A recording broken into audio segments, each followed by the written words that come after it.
میں حافظ صاحب کی بھی ماشاءاللہ تقاریر سنتا رہتا ہوں، فیس بک پر میں ان کے ساتھ ایڈ ہوں الحمدللہ، اور میں ان کو اپنا بہت بڑا استادوں میں سے ایک مانتا ہوں الحمدللہ. تو میں ان سے بڑی انسپریشن لیتا ہوں، اور حقیقت یہ ہے کہ میں بھی اپنے منبر سے وہی کوشش کرتا ہوں بات کرنے کی. اگر آپ نے میرا پہلا جملہ سنا ہو، پہلی جو گفتگو کی، میں نے کہا کہ یہ جو بیٹھے ہیں علامہ ہشام الہی ظہیر صاحب، اگر آپ اچھی طرح دیکھیں تو وہ ایک مکتبہ اہل حدیث سے تعلق رکھتے ہیں، میں مکتبہ بریلویت سے تعلق رکھتا ہوں. لیکن میں نے کیا کہا کہ میرے بڑے استادوں میں سے ایک استاد یہ بھی ہیں.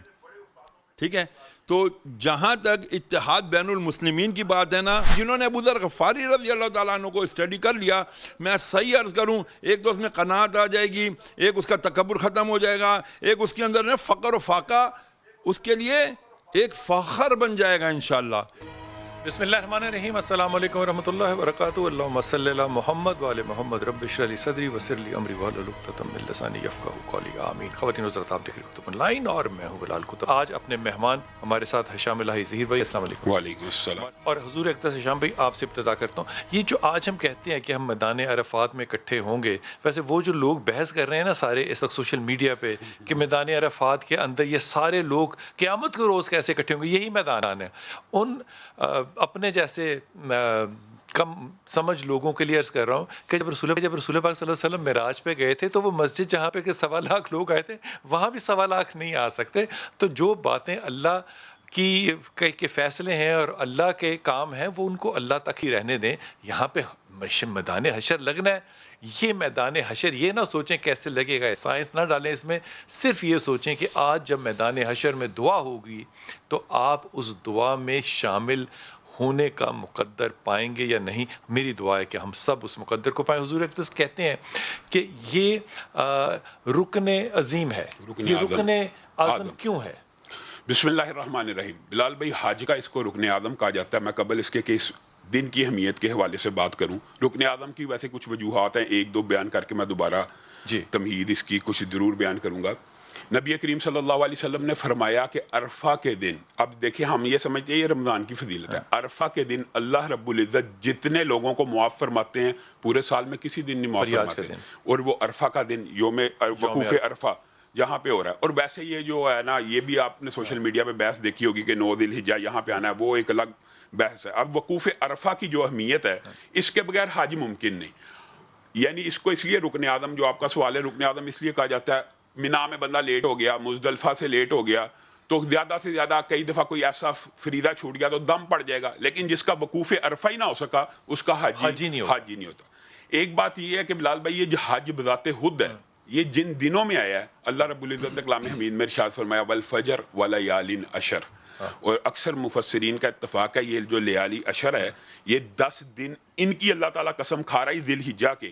اور علماء اور محدثین کا اور نبی کریم اور صحابہ کا اس بات کے اوپر اتفاق رہا ہے کہ دنوں کے اندر، دنوں کے سردار یہ 10 دن ہیں جب تک حج نہیں ہوتا. آپ دیکھیں ان کے اندر عبادات اللہ نے کتنی اکٹھی کی ہوئی ہیں. وقوف عرفہ والا تو آپ نے کہہ دیا کہ دعا کرے گا اور اس دعا میں لوگ شامل ہوں. تو جو وقوف عرفہ میں نہیں ہے، 9 ذی الحجہ کا روزہ، ایک روزہ رکھنے سے نبی کریم صلی اللہ علیہ وسلم نے فرمایا 1 سال پچھلے اور 1 سال اگلے گناہ معاف ہو گئے، صرف ایک روزے کی. اور جو 10 دن روزہ رکھے گا اس کا اجر و ثواب کیا ہے، اس کے بارے میں صحیح حدیث یہ ہے بلال بھائی کہ ایک بندہ صرف سبحان اللہ کہتا ہے نا ان 10 دنوں میں، اللہ اکبر کہتا ہے، یہ ویسے تکبیرات کے دن ہے، اللہ کی بڑائی بیان کرنے کے دن ہے، صرف اللہ اکبر کہتا ہے، سبحان اللہ کہتا ہے، اس کا اجر اللہ اکبر اور سبحان اللہ کہنے والے کا پہلی بات سونے اور چاندی کے پہاڑ کو خرچ کرنے والے سے بھی زیادہ ہے. یعنی ایک بندہ بیٹھا خیرات کر دے اس سے بھی زیادہ ہے، اس سے بھی زیادہ. کیسے؟ ایک بندہ ہے راستے میں بیٹھا، علماء نے یہاں تک بیان کر دیا ہے، وہ ہر آنے جانے والے کو سونے کا ایک سکہ دے رہا ہے، ہر آنے جانے والے کو سونے کا ایک سکہ دے رہا ہے. اس کا جتنا اجر ہے نا، تو ایک بندہ خالی بیٹھا ہوا کہہ رہا سبحان اللہ، اللہ اکبر، الحمدللہ، اس کا اجر ان دنوں میں اس سے بھی زیادہ ہے. اور نبی کریم صلی اللہ علیہ وسلم نے فرمایا ان دنوں میں کیا گیا نیکی کا چھوٹے سے چھوٹا عمل جہاد فی سبیل اللہ سے بھی زیادہ ہے. اس سے مراد یہ نہیں ہے کہ جہاد کی اہمیت ختم ہے، لیکن کچھ دن اللہ تعالیٰ نے اپنے ساتھ مخصوص کیے ہیں کہ میرا ذکر ان میں میری بڑائی کو بیان کیا جائے. اور جو حج ہے، اس کے بارے میں نبی کریم صلی اللہ علیہ وسلم نے کیا فرمایا کہ یہ تو بنیادی رکن بھی ہے اسلام کا. آپ کو پتہ ہے ایک نبی کریم کی بڑی سخت وعید ہے، ہم لوگ بڑے کئی مرتبہ غافل ہو جاتے ہیں. ہم کہتے ہیں یہ آج کل سوشل میڈیا پہ آپ نے دیکھا قربانی کی جگہ کولر لگا دو, حج کی جگہ جہیز بنا دو. نبی کریم صلی اللہ علیہ وسلم نے فرمایا جو بندہ استطاعت رکھتے ہوئے حج نہ کرے, استطاعت ہو جیب میں پیسہ ہے اور حج نہ کرے, وہ چاہے یہودی ہو کے مرے, عیسائی ہو کے مرے, میں محمد صلی اللہ علیہ وسلم کو اس کی کوئی پرواہ نہیں. اس کا مطلب یہ میں قیامت والے دن اس کی سفارش نہیں کروں گا کہ میرا امتی بن کے آ جائے اور میرے پاس آ جائے, مجھے کوئی پرواہ نہیں. اور دوسری بات ہے اس سے ملتی جلتی حدیث بلال بھائی قربانی کے بارے میں, ہم اس سے غافل ہیں.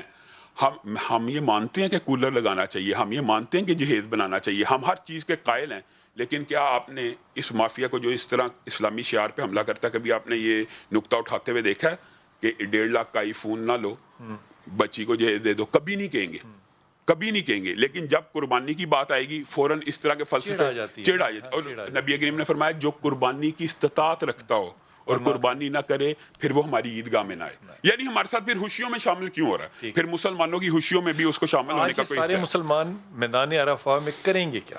ہاں, میدان عرفہ کی جو سب سے بڑی حدیث ہے فضیلت کی وہ یہ ہے کہ یہاں پہ نبی کریم صلی اللہ علیہ وسلم نے فرمایا ایک تو جو دعا کرنے والی ہے وہ یہ ہے لا الہ الا اللہ وحدہ لا شریک لہ لہ الملک و لہ الحمد وہو علی کل شیء قدیر. اور دوسری یہ ہے کہ اللہ کی بارگاہ میں اپنے ہاتھوں کو پھیلائے. یہ وہ دن ہے, یہ صحیح حدیث ہے کہ اللہ رب العزت اپنے فرشتوں پہ فخر کرتے ہیں.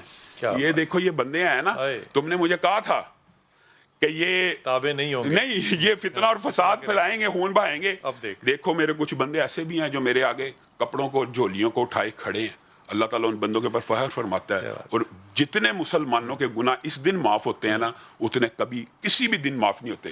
جو راتیں ہیں نا بلال بھائی, یہ بات سمجھنے کی ضرورت ہے, رمضان کی راتیں سب سے, کیونکہ ان میں لیلۃ القدر ہے, یہ دن سب سے افضل ہیں, اور ان میں چونکہ یوم عرفہ شامل ہے. کیا بات ہے, کیا بات ہے. آپ نے بات کی تھی ممبر کی نا, تو میں اس بات کو تھوڑا سا کروں گا کہ یہاں پر ممبر کا حق, میں حافظ صاحب کی بھی ماشاءاللہ تقاریر سنتا رہتا ہوں, فیس بک پر میں ان کے ساتھ ایڈ ہوں الحمدللہ, اور میں ان کو اپنا بہت بڑا استادوں میں سے ایک مانتا ہوں الحمدللہ. تو میں ان سے بڑی انسپیریشن لیتا ہوں, اور حقیقت یہ ہے کہ میں بھی اپنے ممبر سے وہی کوشش کرتا ہوں بات کرنے کی. لیکن اب میں آپ کو عرض کروں, جدھر آپ نے حق بات کی ادھر آپ کو وارننگز مل جاتی ہیں. یہ جب بات کرتے ہیں نا سارے کہ فون لے لو اور بکرا نہ لو, وہ جو پہاڑوں میں جس نے بکریاں پالی ہیں, جس نے سندھ میں اونٹ پالے ہیں اور وہ آ رہے ہیں, اس کو روٹی کھاتے دیکھتے ہوئے 36 ارب روپے کا کاروبار ہوتا ہے صرف ان دنوں میں. کس طرح پٹھے لگانے والے, گاڑیوں کے ٹریفک, نقل و حمل ذرائع, وہ جانور پالنے والے, یہ سب غریب لوگوں کے پیٹ میں ہی جا رہا ہے. یہ KFC کا برگر کھا لیتے ہیں, میکڈونلڈ کا جو چکن ہے, نام نہ لیں, چلیں ان کا نام نہیں لیتے, چلیں برگر کھاتے ہیں, اس کے اندر جو مرغی ہوتی ہے وہ شہید ہوئی ہوتی ہے.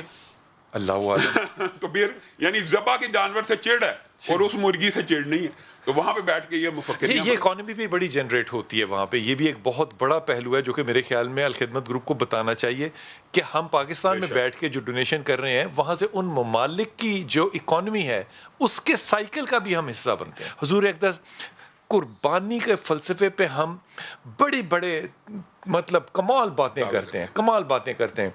یہ جانور قربان کرنا, اس پہ چھری چلانا, یہی قربانی ہے یا اس کے پیچھے مجھے کوئی اور بھی پیغام ملنا چاہیے؟ بلال بھائی سب سے پہلی بات تو میں آپ کی اس بات کا ہی جواب دیتا ہوں کہ قربانی کے لیے ہم کہتے ہیں بے عیب ہونی چاہیے. قربانی میں عیب نہ ہو, کان نہ کٹاؤ, سینگ نہ کٹاؤ. یہ تو ہم بڑے غور و خوض سے دیکھ رہے ہوتے ہیں, بڑی محنت کرتے ہیں کہ قربانی کے جانور میں کوئی عیب نہیں. لیکن جس کمائی سے تو خرید رہا, کیا تو نے کبھی اس پہ غور کیا اس میں عیب ہے یا نہیں ہے؟ اسی لیے آپ لوگ اچھے نہیں لگتے نا. دوسری بات یہ بات کرتے ہیں نا, اسی لیے نہیں اچھے لگتے. اچھا, اور دوسری بات آپ کہیں گے سود کا نظام کیوں ہے پاکستان میں, پھر آپ ہمیں اچھے نہیں لگیں گے. چلے میں آپ کی بات پہ ٹھہر جائیں, اس کا لطف لینے دیں کہ وہ جو عیب آپ جا کے اس کے سینگ میں نکال رہے ہیں, اپنی کمائی میں بھی تو سینگ دیکھو. کمائی. اور بلال بھائی جو پہلی آپ نے بات کی ہے نا, میں اس کو ضرور آگے بڑھاتا ہوں کیونکہ آپ نے تو دین کا نچوڑ بیان کر دیا. یہ جو وقوف عرفہ ہے, آج سے 1450 برس قبل نبی کریم صلی اللہ علیہ وسلم نے یہاں پہ آپ نے خطبہ حجۃ الوداع سارا جانتے ہیں مسلمان, لیکن ایک جملہ بڑا اہم ہے. رسول اللہ صلی اللہ علیہ وسلم ساری باتیں بیان کرنے کے بعد کیا کہا تھا؟ کیا تم گواہ ہو میں نے دین پورا پہنچا دیا. ایک جملہ یہ تھا, یہ ہمیں جملہ یاد ہے.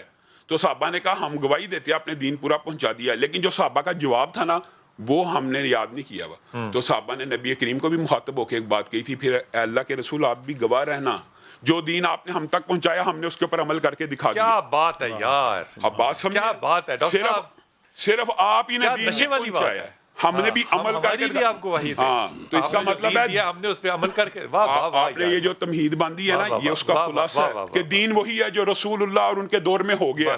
اب یہ بات بتائیں کہ دنیا بھر کے عقل اور منطق کے سارے فلسفے جمع ہو جائیں, رسول اللہ کے ایک لفظ کے آگے ہیچ ہیں. جو آپ بات کر رہے ہیں کہ جب رسول اللہ کا فرمان آ گیا تب میری اور آپ کی عقل کیا ہے. اور جو دوسری بات آپ نے کہا کنکریاں اٹھانا, یہ بھی عجیب بات ہے. میں بھی حج پہ جاتا ہوں نا, وہ پاکستانی کئی بیچارے بڑے غصے میں آ کے جذبات میں, ان کے جذبات کی قدر کرتا ہوں, شیطان کو ہی گالیاں نکال رہے ہوتے ہیں, وہ سمجھتے ہیں ابلیس کو ہی پتھر مارنا. ان کو یہ پتہ نہیں ہے یہ پتھر اپنے نفس کے اوپر مارنا ہے, اپنے فلاں گناہ کے اوپر مارنا ہے. ہر پتھر کو اٹھانا ہے اور کہنا اللہ آج کے بعد چوری نہیں, اللہ آج کے بعد جھوٹ نہیں, اللہ آج کے بعد دھوکہ نہیں. قربانی اس چیز کا نام ہے جو آپ نے بات کی ہے. حضرت ابراہیم اور حضرت اسماعیل دیکھیں آپس کی بات ہے. ہم تو جانور قربان کرتے ہیں اور جیب سے پیسے لگاتے ہیں, ہم سمجھتے ہیں کہ ہم نے بڑا کام کر دیا. اللہ رب العزت نے جب ابراہیم کو آزمانے کا ارادہ کیا نا, تو پہلی بات بھی ضرور بیان کرنی چاہیے, لوگ اس سے غافل ہیں. بیٹا ہوا, بیٹے کو خوبصورت ایک پیرانہ سالم کے عالم میں ایک بوڑھے آدمی کو اللہ تعالیٰ بیٹا دے, پیار و محبت جاگا نا, تو اللہ تعالیٰ نے فوراً آزمانے کا فیصلہ کیا. میرے سے آگے تو نہیں چلا گیا اسماعیل کا پیار, اللہ نے کہا لے جا اس کو وادی غیر ذی زرعین میں چھوڑ دے. تو ابراہیم جب چھوڑ کے آنے لگے نا, تو اللہ کے سامنے ایک درخواست کی, ربا انی اسکنت من ذریتی بواد غیر ذی زرعین عند بیتک المحرم.